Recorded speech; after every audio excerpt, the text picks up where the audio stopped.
In this video, update lang tayo sa mga kaganapan sa market. Mas malalim ito kasi habang maraming tao nakatutok lang sa candles, may nangyayaring tahimik pero seryoso sa likod ng industry. Mga DeFi projects na nakaligtas sa Terra collapse, FTX collapse at sa matinding bear market ng 2022, ngayong 2026 nagsasara na. At ang mas nakakagulat, hindi raw ito dahil simpleng consolidation lang o dahil crypto winter lang. Ang sinasabi ng mga analysts, mas komplikado ang dahilan. Hindi nawala ang pera sa on-chain economy, lumipat lang ito sa ibang lugar at pag-usapan din natin yung ibang crypto exchange na magsasara na rin.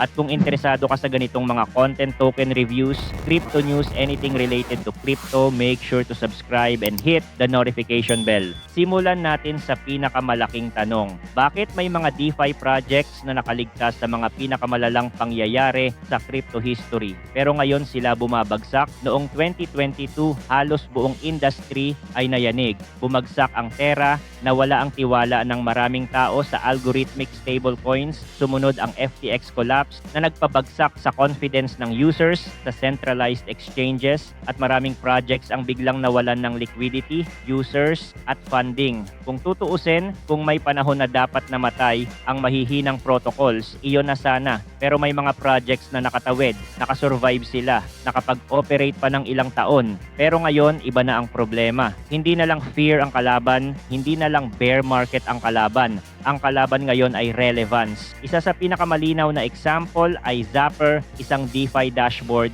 na nag-announce na magsasara matapos ang halos 7 years. Para sa mga matagal na sa DeFi, kilala ang ganitong klaseng tools dahil ginagamit sila para makita ang portfolio, positions, assets, at activity across different protocols. Pero hindi nag-iisa ang Zapper. Kasama rin sa mga nagsara ngayong taon ang Bitcoin DeFi platform na Botanix, Solana portfolio tracker na Step Finance, DeFi analytics platform na Parsec at DEX aggregator na Odos Protocol. Hindi ito isolated case, may tracker pa na nagsasabing may 101 dead crypto projects na ngayong taon as of July 26 at higit sa kalahati raw ng mga iyon ay nasa DeFi side. Sa unang tingin, madaling sabihin na bear market lang kasi. Pero kung titignan natin ng mas maingat, hindi sapat ang sagot na iyon. Kasi kung simpleng bear market lang, dapat noong 2022 pa lang, bumagsak na sila. Pero ngayon, ang nangyayari ay mas structural. Nagbago ang market, nagbago ang behavior ng users, nagbago ang standards ng capital, nagbago ang klase ng apps na kinahihiligan ng traders. At higit sa lahat, nagbago ang rules kung paano mabubuhay ang isang protocol. May common narrative na sinasabi ng iba, baka raw nagko-consolidate lang ang DeFi. Ibig sabihin baka lahat ng users at liquidity ay pumupunta na lang sa iilang malalaking platforms. Parang sa ibang industriya, kapag lumaki na ang market, ang malalaking companies ang lalong lumalaki at ang maliliit unti-unting nawawala. Pero interestingly, may analysis na nagsasabing hindi raw iyon ang buong nangyayari sa DeFi. Ang data raw ay nagpapakita na concentration across tracked DeFi protocols has actually drifted lower since 2024. Ibig sabihin hindi simple na lahat ay kinakain ng iilang giants. Yes, may dominant players pa rin. Sa decentralized exchanges, Uniswap pa rin ang isang malaking pangalan. Sa lending Aave pa rin ang kilalang leader. Sa perpetuals, Jupiter ang isa sa malalakas by Lock Capital. Pero ang interesting, bawat isa sa mga leaders na iyon ay may mas maliit na share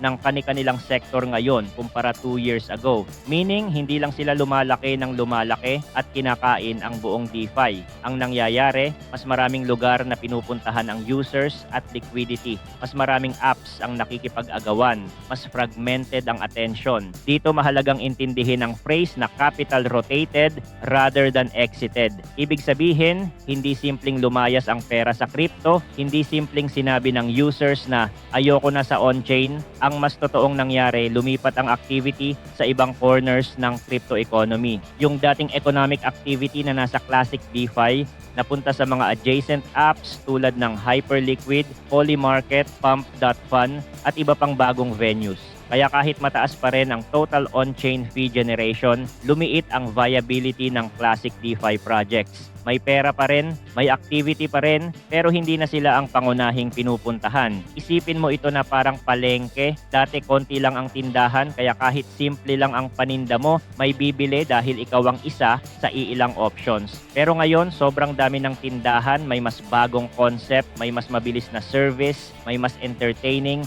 may mas profitable para sa users, at may mas malaking distribution. Kahit hindi nawala ang mga buyers, kung lumipat sila sa ibang stalls, mahihirapan ang dating popular na tindahan. Ganun ang nangyayari sa ilang old DeFi projects. Noong early days ng DeFi, malaking advantage ang mauna. Kung ikaw ang unang magandang dashboard, unang analytics tool, unang aggregator, unang lending protocol, o unang app na madaling gamitin, mabilis kang napapansin, konti ang competition, at excited ang users. Pero ngayon, iba na ang mundo. May thousands of protocols na naglalaban para sa parehong users at liquidity. Kung ang product mo ay hindi na unique, kung wala kang sariling distribution, at kung hindi ka kumikita ng sustainable, mahirap nang mabuhay. Dito rin pumapasok ang malaking issue sa TVL. Sa DeFi, madalas nating naririnig ang total value lock. Kapag mataas ang TVL, akala ng marami malakas agad ang protocol. Pero hindi laging ganoon. Ang TVL ay useful kung ang tanong ay gaano karaming liquidity ang nakalock sa protocol. Pero kung ang tanong ay kaya bang mabuhay ng project bilang business o ecosystem, mas mahalaga ang fees at revenue. Bakit? Dahil ang revenue ang mas direktang nagsasabi kung may tunay na economic activity. Hindi lang kung may perang nakapark dahil may reward. Pwedeng mataas ang TVL dahil may token incentives. Pwedeng maraming liquidity ang pumasok dahil may malaking APY. Pero kapag tinanggal ang rewards, aalis din ang liquidity kung wala namang organic demand. Kaya ngayon, mas matalino na ang capital. Hindi na sapat na sabihin mong mataas ang TVL mo. Ang tanong na ngayon ay, may fees ka ba? May real users ka ba? May recurring activity ba? May dahilan ba ang users na bumalik kahit wala ng rewards? May track record ka ba sa risk management? May data rin na nagpapakita kung gaano kahirap ang revenue environment. Ang bilang ng DeFi apps na nakakagawa ng at least $1 million in monthly fees ay umakyat noon sa around 33 or 34 noong mid to late 2025. Pero bumaba ulit sa roughly 25 or 26 sa first half ng 2026. Yung mga nakakagawa naman ng more than $10 million in monthly fees, halos nahati rin. Ibig sabihin, habang tumatagal, mas humihigpit ang laban sa revenue. Hindi sapat na may users ka minsan. Kailangan may consistent economic output. Dito natin makikita kung bakit may mga projects na nagsasara kahit hindi sila scam at kahit hindi sila maliit na experiment lang. Pwedeng naging useful sila noon. Pwedeng may community sila noon. Pwedeng may role sila noong unang wave ng DeFi. Pero kung ang revenue bumababa, kung ang users lumipat, kung ang capital mas mapili na, at kung ang bagong apps ang humihigop ng attention, mahirap magpatuloy forever. Ngayon, pag-usapan natin ang pagbabago sa capital. Dati sa previous cycles, madalas ang liquidity sumusunod lang sa incentives. Kung may mataas na yield, doon pupunta ang users. Kung may farming rewards, doon papasok ang capital. Kung may bagong token, dadagsa ang attention. Pero ngayon, nagbago na. Hindi na basta nasisilaw ang investors sa short-term rewards. Ang hanap na ngayon ay sustainable yield, track record, at duration. Sa madaling salita, mas gusto na ng capital ang may tunay na kalidad kaysa may panandali ang pampakilig. May nagsabi pa nga na demand is the strongest it has ever been. Stable coin supply keeps growing at traditional finance is moving toward DeFi rather than away from it. So hindi ito story na wala ng demand sa DeFi. Ang mas tamang story ay nag-iba ang klase ng demand. Ang pera hindi na basta sumusunod sa kahit anong shiny token incentive, mas nagiging choosy, mas humihingi ng proof, mas naghahanap ng matibay na infrastructure at real use case. Para sa institutional capital, mas lalo itong totoo. Mas gusto ng institutions ang platforms na may established track record. Hindi sila basta papasok dahil mataas ang APY. Titingnan nila ang risk controls, history, liquidity, integrations, compliance readiness, at kung may malinaw na distribution. Kaya ang projects na mabubuhay sa cycle na ito ay malamang yung may meaningful user distribution o yung kayang abutin ng users beyond the traditional DeFi crowd. Ito ang isang napakahalagang shift. Dati, DeFi users mismo ang main audience. Ngayon, kung gusto mong lumaki, kailangan mong maabot ang users sa wallets, exchanges, fintech apps, institutional platforms at ibang lugar kung saan nandyan na ang demand. Hindi na sapat na gumawa ka lang ng app at umasa na pupunta ang users. Kailangan naka-embed ka sa existing behavior ng users. Kaya nakikita ngayon ang bagong experimentation sa tokenized assets, stablecoins at agentic DeFi. Ang tokenized assets ay mga real-world assets o financial instruments na nire-represent as digital tokens on-chain. Ang stablecoins naman patuloy na lumalawak bilang isa sa pinakamalinaw na product market fit ng crypto. At ang agentic DeFi ay bagong area kung saan AI-powered agents o automated systems ang posibleng tumulong sa financial decisions, routing, execution, o risk management. Hindi pa guaranteed ang lahat ng ito, pero ito ang areas kung saan may bagong energy. May isa pang importanteng concept, infrastructure is consolidating while innovation moves higher. Ibig sabihin, mas kaunti na ang gustong gumawa ng next Aave o next Uniswap. Hindi dahil wala ng innovation, kundi dahil mahirap nang talunin ang established infrastructure sa base layer. Sa halip, mas maraming teams ang nagtatayo on top of existing protocols. Ginagamit nila ang matibay ng infrastructure bilang foundation para gumawa ng bagong products and services.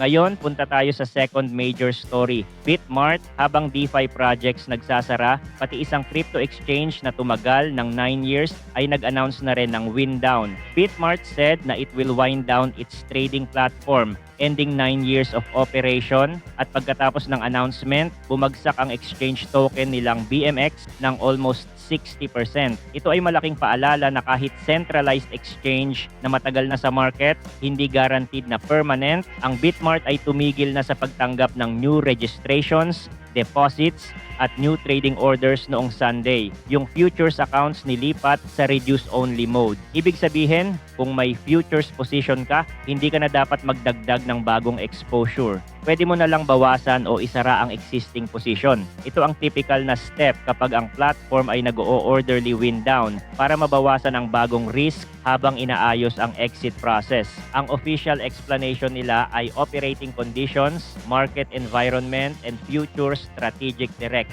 Pero wala silang binigay na mas specific na detalye kung alin sa mga iyon ang pinakadahilan.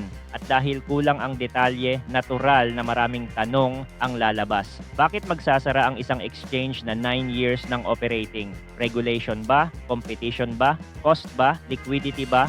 Profitability ba? Strategic pivot ba? Hindi natin pwedeng imbentuhin ang sagot. Pero pwede nating sabihin na ang lack of detail ay sapat para maging cautious ang users. May isa pang nakakagulat na detail.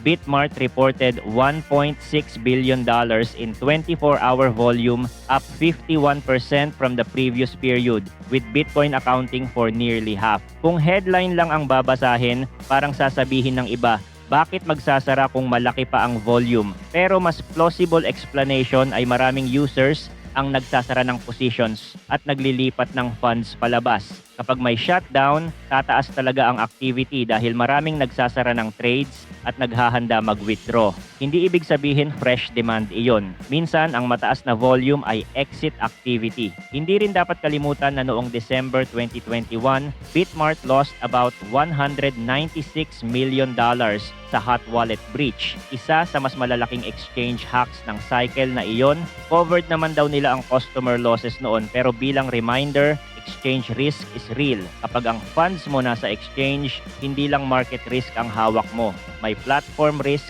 security risk, operational risk, at withdrawal risk. Kaya kung hindi mo kailangan ilagay ang funds sa exchange, kailangan mong isipin kung saan mas safe at mas kontrolado.